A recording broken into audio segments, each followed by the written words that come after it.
साल भर की मेहनत और जैसे ही एग्जाम्स पास आते हैं एक अजीब सा डर, एक घबराहट पूरे दिमाग पर हावी हो जाती है। बिल्कुल जानी पहचानी सी फीलिंग है ना? और फिर मन में बस एक ही सवाल घूमता रहता है, जो शायद हर स्टूडेंट खुद से पूछता है। और यही सवाल आगे आने वाली सारी टेंशन की जड़ है। तो चलिए आज इसी का जवाब ढूंढते हैं। देखिए, अगर मन में ये सब चल रहा है तो ये बिल्कुल नॉर्मल है। इसमें कोई अकेला नहीं है। ये डाउट और घबराहट वाली फीलिंग्स एक कॉमन एक्सपीरियंस है। लगभग हर स्टूडेंट इससे गुजरता है। तो चलिए आगे बढ़ते हैं और इस प्रॉब्लम की जड़ तक जाते हैं। असल बात पता है क्या है? सिर्फ नॉलेज होना यानी सब कुछ पढ़ लेना इस बात की गारंटी नहीं है कि प्रेशर में परफॉर्मेंस भी अच्छा होगा। एक बहुत बड़ा गैप है यहाँ, एक ऐसी चीज जिसे अक्सर लोग इग्नोर कर देते हैं। तो असली स्ट्रगल नॉलेज की कमी का है ही नहीं, ये गैप है पैसिव पढ़ाई और एक्टिव परफॉर्मेंस के बीच का।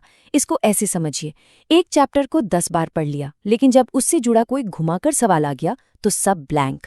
ज्यादातर स्टूडेंट्स इसीलिए स्ट्रगल करते हैं क्योंकि उन्होंने एग्जाम देने की जो आर्ट है, जो कला है, उसकी प्रैक्टिस ही नहीं की होती। एक तरफ है बस बिना किसी प्लान के रिवीजन करते जाना, जिससे क्या होता है, अनसर्टेनिटी बढ़ती है, डर लगता है। और दूसरी तरफ है फोकस्ड प्रैक्टिस, जिससे क्लैरिटी आती है और कॉन्फिडेंस बढ़ता है। बस यही वो स्विच है जो चिंता से कंट्रोल की तरफ ले जाता है। तो सवाल ये है कि इस गैप को भरा कैसे जाए। इसका जवाब एक बहुत ही क्लियर और वेल प्लान्ड फ्रेमवर्क में है। एक ऐसा फ्रेमवर्क जिसे खास तौर पर इस पढ़ाई और परफॉर्मेंस के बीच की खाई को भरने के लिए ही डिजाइन किया गया है।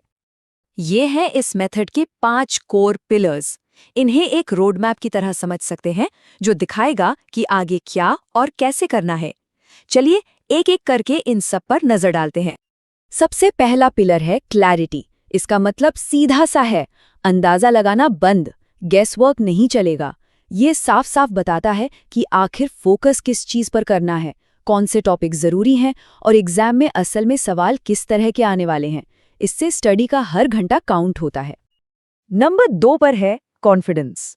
सोच के देखिए, जब एग्जाम में आने वाले लेवल के क्वेश्चंस पहले ही सॉल्व कर लिए हों तो फाइनल एग्जाम का दिन डरावना नहीं लगेगा, अजीब नहीं लगेगा। वो एक जाना पहचाना एक्सपीरियंस बन जाता है। और फिर एग्जाम हॉल में एंट्री होती है एकदम शांत और तैयार होकर।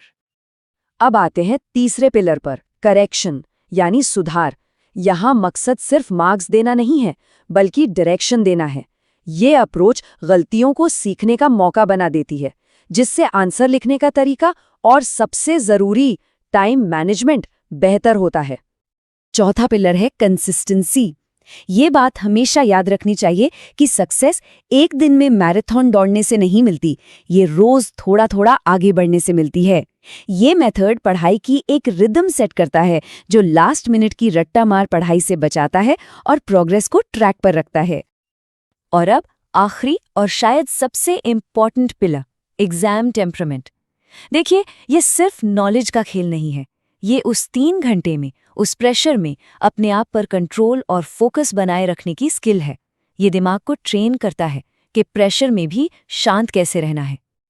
तो ठीक है, फ्रेमवर्क तो समझ आ गया, लेकिन इसको प्रैक्टिस में कैसे लाएं? जवाब सिंपल है, रियल एग्जाम एनवायरनमेंट को सिम्युलेट करके, बिल्कुल वैसा ही माहौल बनाकर। ये बस कोई एक और टेस्ट दे देना नहीं है। इसका मतलब है एग्जाम हॉल के हर छोटे से छोटे डिटेल को रिक्रिएट करना। ऑफिशियल पैटर्न वाले क्वेश्चन पेपर से लेकर ओएमआर शीट भरने की प्रैक्टिस तक, फिर 3 घंटे एक जगह आराम से बैठने की आदत, और हाँ, बिल्कुल वही एग्जाम वाला प्रेशर फील करना। ये सब असली दिन के लिए तैयार करता है। ये लाइन इस पूरी फिलॉसफी को बिल्कुल परफेक्ट तरीके से बताती है। मतलब प्रैक्टिस ही इतनी टफ करो कि असली एग्जाम आसान लगे। अच्छा, अब बात करते हैं कि इस पूरे प्रोसेस का रियल पर्पस क्या है। पॉइंट सिर्फ ये मेजर करना नहीं है कि कोई कहाँ स्टैंड करता है, बल्कि ये दिखाना है कि आगे बेहतर कैसे हो सकते हैं।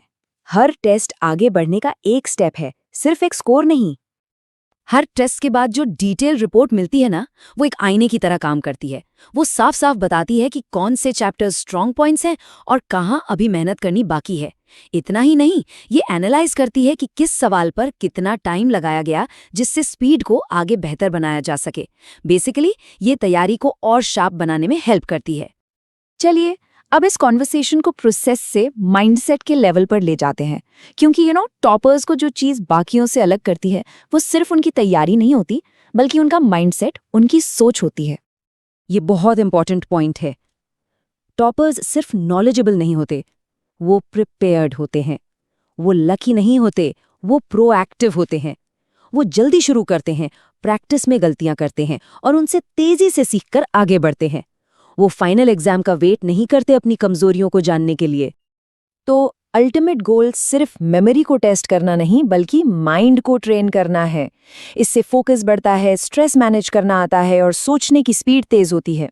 असली फायदा मेंटल कंडीशनिंग का है, जो मुश्किल पेपर में भी दिमाग को शांत और कॉन्फिडेंट रखता है। ये कोट पूरी बात का निचोड़ है।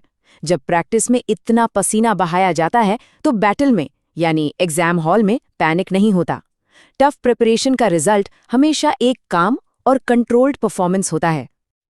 तो आखिर में बस इतना ही समझना है, सक्सेस कोई लक का खेल नहीं है, ये स्मार्ट प्रैक्टिस का रिजल्ट है। ये एक ऐसी चीज है जिसे सही माइंडसेट, सही प्रैक्टिस और सही गाइडेंस के साथ कोई भी हासिल कर सकता है।